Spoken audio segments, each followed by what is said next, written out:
ইরানের প্রধান নিরাপত্তা কর্মকর্তা আলী লারিজানি হত্যার পর পরিস্থিতি আরো বেসামাল হয়ে উঠেছে।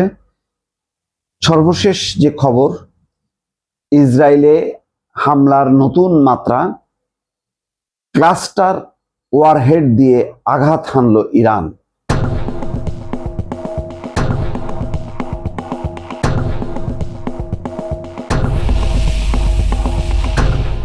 ক্লাস্টার ওয়ারহেড নিশ্চয়ই বুঝতে পারছেন যে এতদিন ইরান যতগুলো ক্ষেপণাস্ত্র বা ড্রোন ছুড়েছে তার থেকে এটা আরো বেশি বিধ্বংসী সেই জিনিস দিয়ে আঘাত করেছে ইসরায়েলের মধ্যাঞ্চলে।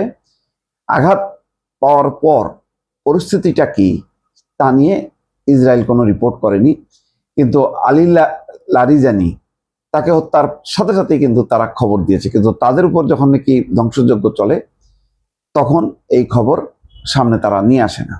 বুধবার ইরানের রাষ্ট্রীয় টেলিভিশন এই তথ্য জানিয়েছে। এদিকে আন্তর্জাতিক পরমাণু শক্তি সংস্থা ইরান জানিয়েছে মঙ্গলবার সন্ধ্যায় দেশটির বুশেহর পারমাণবিক বিদ্যুৎ কেন্দ্রের কাছে একটি ক্ষেপণাস্ত্র আঘাত হেনেছে।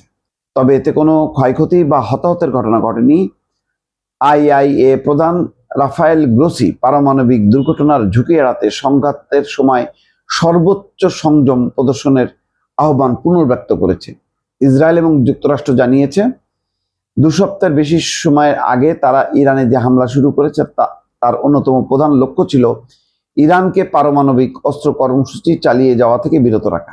ইসরায়েল এবং যুক্তরাষ্ট্রের হামলায় ইরানের সর্বোচ্চ নেতা ও আরো কয়েক শীর্ষ কর্মকর্তা নিহত হয়েছেন। ইরান সরকার গতকাল লারিজানি নিহত হওয়ার বিষয়টি নিশ্চিত করেছে।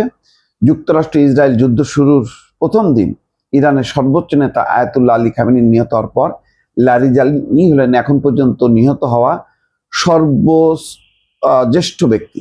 অর্থাৎ প্রথম পর্যায়ে যে আয়াতুল্লাহ আলী খামেনি নিহত হয়েছে, তারপর আলী লারিজানি হচ্ছেন সর্বজ্যেষ্ঠ ব্যক্তি এবং তাকেই কিন্তু নিয়োগ দেওয়া হয় অস্থায়ীভাবে পরিচালনার জন্য। যখন মোস্তফা খামেনি নিয়োগের আগে তাকে নিয়ে আসা হয় এবং ধারণা করা হয় যে তিনি আয়াতুল্লাহ আলী খামেনির স্থলাভিষিক্ত হয়েছেন। সেই ব্যক্তিকে হিট করেছে ইসরায়েল গতকালকে। ইসরায়েল জানিয়েছে ইরান বারবার ক্লাস্টার ওয়ারহেড ব্যবহার করছে। এগুলো মাঝ আকাশে অনেকগুলো ছোট ছোট বিস্ফোরককে বিভক্ত হয়ে পড়ে এবং বিশাল এলাকায় ছড়িয়ে যায়, যা ঠেকানো বেশ কঠিন।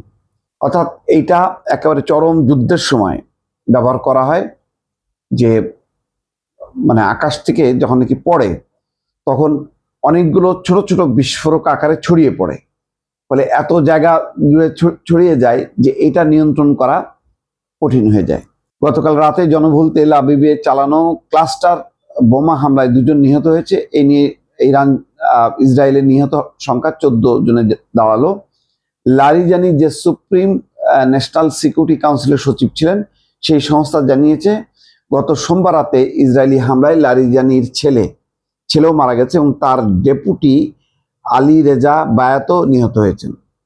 বিশাল ক্ষয়ক্ষতি। মানে 28 তারিখে একটা ক্ষত হলো, 28শে ফেব্রুয়ারি, যেখানে আয়াতুল্লাহ আলী খামেনি, তার স্ত্রী এবং তার ছেলের বউ এবং নাতি মারা গেছে।